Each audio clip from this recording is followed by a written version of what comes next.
জয় শ্রীকৃষ্ণ। রাধে রাধে।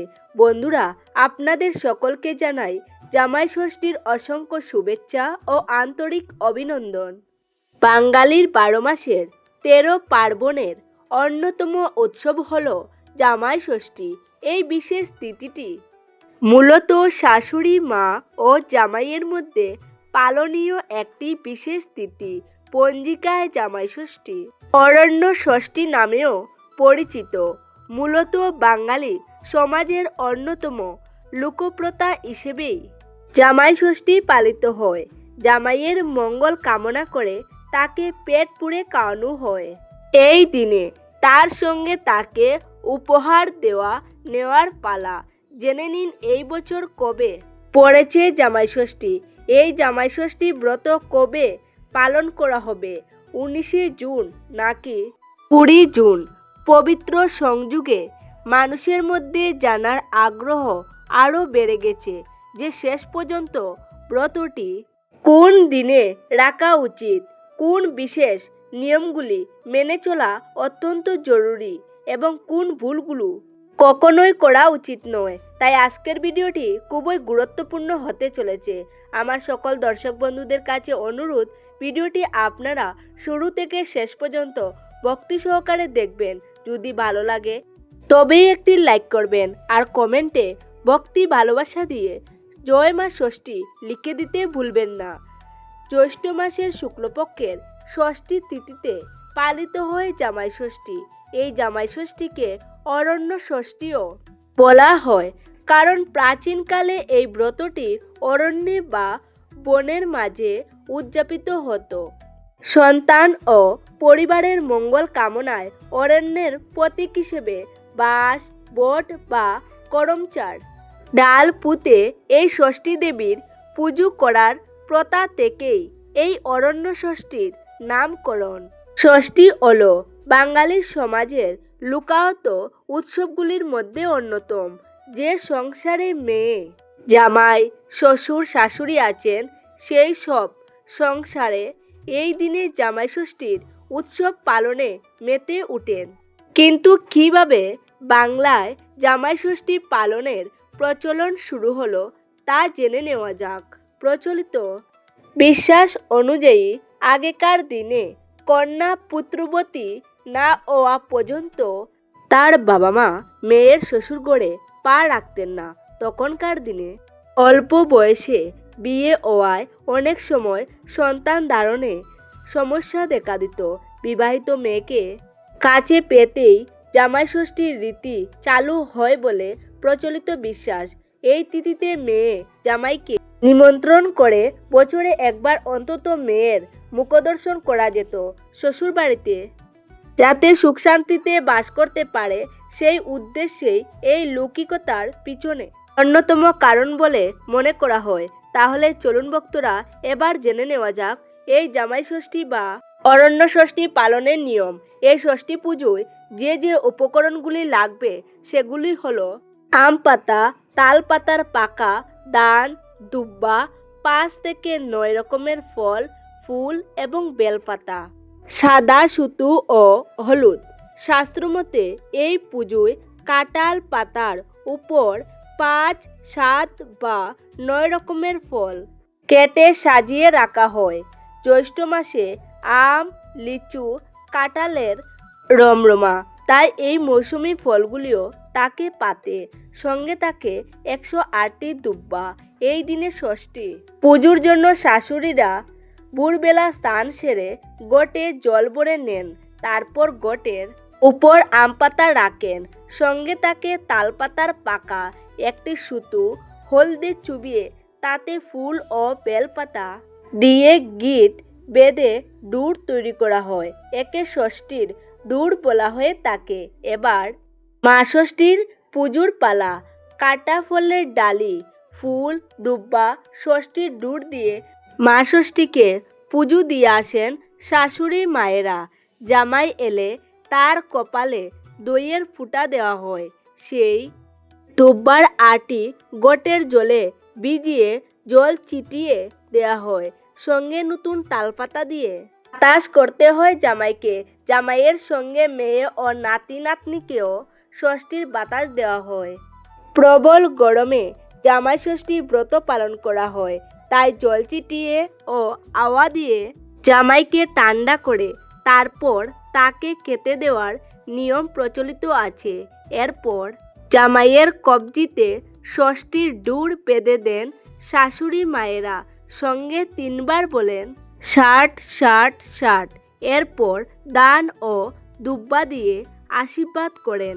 জামাইকে আশীর্বাদ করে নতুন জামা কাপড় উপহার দেন। তারপর মিষ্টি ও ফল খেতে দেওয়া হয়, সঙ্গে তাকে বিভিন্ন রকমের খাওয়া দাওয়ার আয়োজন। জামাইরাও এই দিন মোটেও খালি হাতে শ্বশুরবাড়ি যান না। শাশুড়ি মায়ের জন্য নতুন শাড়ি সঙ্গে ফল মিষ্টি নিয়ে জামাই ষষ্ঠীর ভোজ খেতে যান।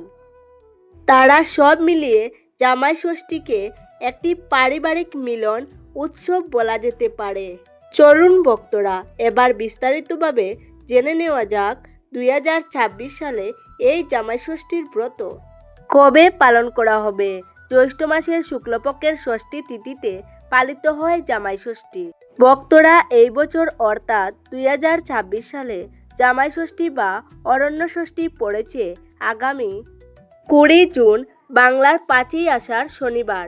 19 জুন বিকাল 5টা থেকে 20 জুন দুপুর 3:46 পর্যন্ত থাকবে এই ষষ্ঠী তিথি। অর্থাৎ 20 জুন শনিবার পালন করা হবে এই জামাই ষষ্ঠী। এবার শুনুন জামাই ষষ্ঠী বা অরণ্য ষষ্ঠীর সেই অদ্ভুত ও হৃদয়গ্রাহী পৌরাণিক কাহিনী, যা শুনলে মনে আশার আলো জ্বলে ওঠে। বিশ্বাস করুন, যে ব্যক্তি সম্পূর্ণ নিষ্ঠা ও ভক্তির সাথে এই অরণ্য ষষ্ঠীর ব্রতকথা শ্রবণ করেন, তার জীবন থেকে সমস্ত পাপ ধুয়ে মুছে যায়। আপনি যদি চঞ্চল মন নিয়ে এই ব্রতকথাটি শ্রবণ করেন অথবা ব্রতকথাটি অর্ধেক শুনেই চলে যান, তাহলে এর পুণ্যফল লাভ করতে পারবেন না। তাই ভক্তরা একটু ধৈর্য ধরে শান্ত মনে একাগ্র চিত্তে এই ব্রতকথাটি শ্রবণ করুন। তাহলে চলুন বন্ধুরা, শুরু করা যাক। এক ব্রাহ্মণের 3 ছেলে আর 3 বউ ছিল। এই 3 বউয়ের ভেতর ছোট বউয়ের খাবারের জিনিসের উপর খুব লোভ ছিল। ঘরের খাবার জিনিস সে নিজে চুরি করে খেত আর সমস্ত দোষ চাপিয়ে দিত বাড়ির পোষা একটা কালো বিড়ালের উপর। বিড়ালটি ছিল মা ষষ্ঠীর বাহন। সে রোজ গিয়ে মা ষষ্ঠীকে এই চুরি করে খাওয়ার সব কথা বলে দিত, কিন্তু ছোট বউ নিজের দোষ কখনো স্বীকার করত না। এমনি করে জ্যৈষ্ঠ মাসের শুক্লপক্ষের ষষ্ঠী তিথিতে অরণ্য ষষ্ঠীর ব্রতের দিন এসে পড়ল। ব্রাহ্মণী ব্রত করবে, বাড়িতে হবে আনন্দ উৎসব। ব্রাহ্মণী পুজোর জন্যে নিজের হাতে পায়েস, মিষ্টি, ক্ষীর ও নাড়ু তৈরি করলো এবং ছোট বউকে বলল, বৌমা, আমি স্নানটা সেরে আসি, তুমি ততক্ষণ এইখানে বসো, দেখো যেন বিড়ালটা কোনো জিনিসে মুখ না দেয়। ব্রাহ্মণী চলে গেল স্নান করতে। এদিকে এইসব ভালো ভালো খাবার দেখে ছোট বউ আর লোভ সামলাতে পারল না। মিষ্টি, ক্ষীর, পায়েস, দই যা পারল তাড়াতাড়ি খেয়ে নিল আর একটু দই নিয়ে বিড়ালটার মুখে মাখিয়ে দিল। এদিকে ব্রাহ্মণী স্নান করে এসে দেখল যে খাবারগুলো সব কে যেন কাবলে খেয়ে গেছে। ব্রাহ্মণী ছোট বউকে তখন জিজ্ঞেস করলো, ও বৌমা, পুজোর মিষ্টিগুলো কে এইরকম করে কাবলে খেয়ে গেল? ছোট বউ বলল, কি জানি মা, একটু অন্যমনস্ক হয়েছিলাম। সে সময় আমার চোখে তুলু দিয়ে বেড়ালটা সব খেয়ে নিয়েছে। ওই দেখুন না, ওর মুখে সব লেগে রয়েছে। এই বলে ছোট বউ বেড়ালটাকে বেশ 2-4 গা দিয়ে দিল। শেষে ব্রাহ্মণী আবার সব নতুন করে জোগাড় করে পূজার ব্যবস্থা করলো। এদিকে বেড়ালটা কাঁদতে কাঁদতে বনে চলে গেল এবং যেখানে দেবী অরণ্য ষষ্ঠী রয়েছেন তার কাছে গিয়ে সব কথা বলে দিল। সব শুনে ষষ্ঠী দেবী বললেন, আমি সব জানি, তুই কাঁদিস না, আমি শীঘ্রই ছোট বউকে এর প্রতিফল দেব। এই ঘটনার কয়েক মাস পরে ছোট বউয়ের সন্তান সম্ভাবনা দেখা দিল এবং 10 মাস 10 দিন পরে সে ফুটফুটে সুন্দর চাঁদের মতন একটি ছেলে প্রসব করলো। ব্রাহ্মণী নাতির মুখ দেখে খুব খুশি হলো এবং গরিবদের ডেকে দান ধ্যান করতে লাগলো। এদিকে ছোট বউ তার ছেলেকে কুলের কাছে নিয়ে রাত্রিতে নিশ্চিন্ত হয়ে শুল। কিন্তু সকালবেলা ঘুম থেকে উঠে দেখলো ছেলে তার কাছে নেই। শাশুড়ি ও বউয়ের খুব ভাবনা হলো। তারা বেশ কয়েকজন লোক দিয়ে চারিদিকে খোঁজাখুঁজি করতে লাগলো, কিন্তু ছেলেকে কোথাও পাওয়া গেল না। এইরকম করে ছোট বউয়ের পর পর 7টি ছেলে আর একটি মেয়ে হলো, কিন্তু সবকটি হারিয়ে গেল। রাত্রিতে ছোট বউ ছেলে নিয়ে শুতো আর সকাল হলেই ছেলে পাওয়া যেত না। তখন পাড়ার সকলে বলতে লাগলো যে ছোট বউ মানুষ নয়, নিশ্চয় রাক্ষসী। সে নিজেই সেই ছেলেকে নিশ্চয়ই খেয়ে ফেলে। এই বউকে কিছুতেই বাড়িতে রাখা উচিত নয়, ওকে এক্ষুনি বাড়ি থেকে তাড়িয়ে দেওয়া উচিত। পাড়ার লোকের সব কথায় ছোট বউয়ের কানে গেল। সে আর সহ্য করতে পারল না, নিজেই বাড়ি ছেড়ে একদিন বনে চলে গেল। সে বনে গিয়ে কেঁদে কেঁদে বলতে লাগলো, আমারে কি হলো মা ষষ্ঠী, তুমি আমার 7টি ছেলে আর একটি মেয়ে দিয়েও সব কেড়ে নিলে কেন মা? আমাকেও তুমি নিয়ে নাও, আমি একদিনও আর বাঁচতে চাই না। ছোট বউকে এইভাবে আক্ষেপ করতে দেখে মা অরণ্য ষষ্ঠীর দয়া হলো। তখন তিনি এক বুড়ির রূপ ধরে তার কাছে এলেন। তিনি তাকে বললেন, এই বনবাদারে বসে কাঁদছো কেন মা? ছোট বউ তখন সমস্ত ঘটনা মা ষষ্ঠীকে খুলে বলল। মা ষষ্ঠী তখন বললেন, ওরে বেটি, আসল কথাগুলো সব লুকিয়ে রাখলি কেন? তুই যে লুকিয়ে লুকিয়ে মাছ, দুধ, পুজোর মিষ্টি সব নিজেকে শাশুড়ির কাছে কালো বিড়ালটার নামে দোষ দিতিস, তাতে তোর লজ্জা হতো না? সেই কারণে আজ তোর এই দুর্দশা হয়েছে। তখন ছোট বউ বুড়ির পায়ের উপর আছড়ে পড়ে কাঁদতে কাঁদতে বলতে লাগলো, তুমি কে মা?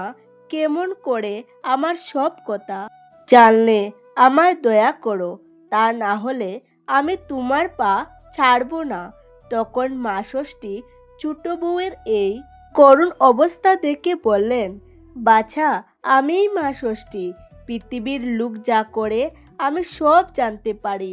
ছোট বউ তখন কাঁদতে কাঁদতে বলতে লাগলো, মা, আমি খুবই অন্যায় করেছি, আমার পাপের শেষ নেই।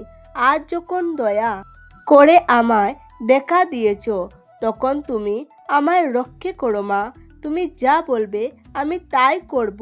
মা ষষ্ঠী তখন বললেন, দেখো, পথের ধারে ওইখানে একটা মরা বিড়াল পচে পড়ে রয়েছে।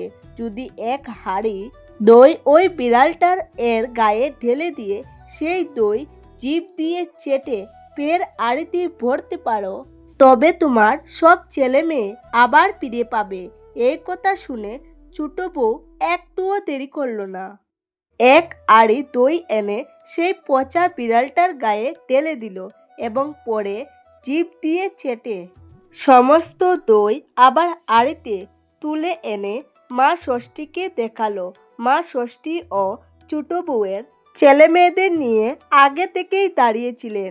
তিনি ছেলে মেয়েদের ছোট বউকে দিয়ে বললেন, এই নাও তোমার ছেলে মেয়ে, এই অমৃত দই দিয়ে সকলের কপালে ফুটা দাও আর এদের নিয়ে আনন্দে সুখে ঘর কন্যা করো। আর কখনো পুজোর জিনিস লুকিয়ে কে আমার বাওনের নামে দোষ দিও না। ছেলে মেয়েদের দুর্হ মরে যা কখনো বলো না। অন্য কাউকে যদি বলতে শুনো, তখন মা ষষ্ঠীর দাস ও 60 বলবে। এইসব কথা বলে মা অরণ্য ষষ্ঠী অদৃশ্য হয়ে গেলেন। ছোট বউ তখন তার 7 ছেলে ও এক মেয়েকে নিয়ে শ্বশুর বাড়িতে ফিরে এসে তার শাশুড়িকে প্রণাম করলো। শেষে ষষ্ঠী দেবীর সব কথা শাশুড়িকে জানালো। ব্রাহ্মণী সব শুনে একেবারে অবাক হয়ে গেল। এখন নাতি নাতনি পেয়ে তার খুব আনন্দ হলো।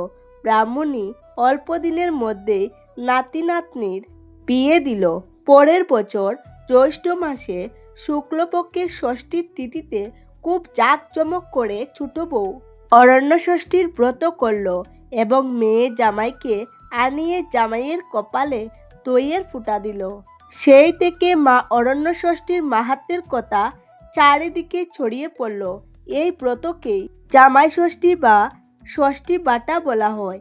এবার আসি কোন কাজগুলো এই দিনে এড়িয়ে চলা উচিত।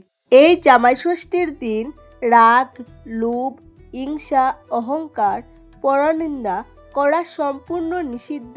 যে কোনো পরিস্থিতিতেই রাগ করবেন না এবং কাউকে কটু কথা বলবেন না। এই দিন বাড়ি পরিষ্কার ও পবিত্র রাখুন, কারণ নোংরা বাড়িতে মা লক্ষ্মীর বাস হয় না। বয়স্ক মানুষ, নারী ও ব্রাহ্মণদের সম্মান করুন। কাউকে কষ্ট দেবেন না। মিথ্যা বলা, প্রতারণা, অসৎ কাজ ও জুয়া খেলা সম্পূর্ণ নিষিদ্ধ। যদি আপনি মনে কারো প্রতি ক্লেশ, ঘৃণা বা হিংসা রেখে এই ব্রত পালন করেন, তাহলে ব্রতের 1% ফলও পাবেন না। এই জামাই ষষ্ঠী বা অরণ্য ষষ্ঠীর ব্রত ছেলে মেয়েদের মায়েরা পালন করলে তাদের ছেলে মেয়েদের কল্যাণ হয়ে থাকে। প্রিয় বন্ধুরা, ভিডিওটি আজ এই পর্যন্ত। যদি আপনাদের দেখে ভালো লেগে থাকে তবে অবশ্যই একটি লাইক করবেন আর কমেন্টে ভক্তি ভরে লিখুন। জয় মা ষষ্ঠী, জয় শ্রীকৃষ্ণ, রাধে রাধে।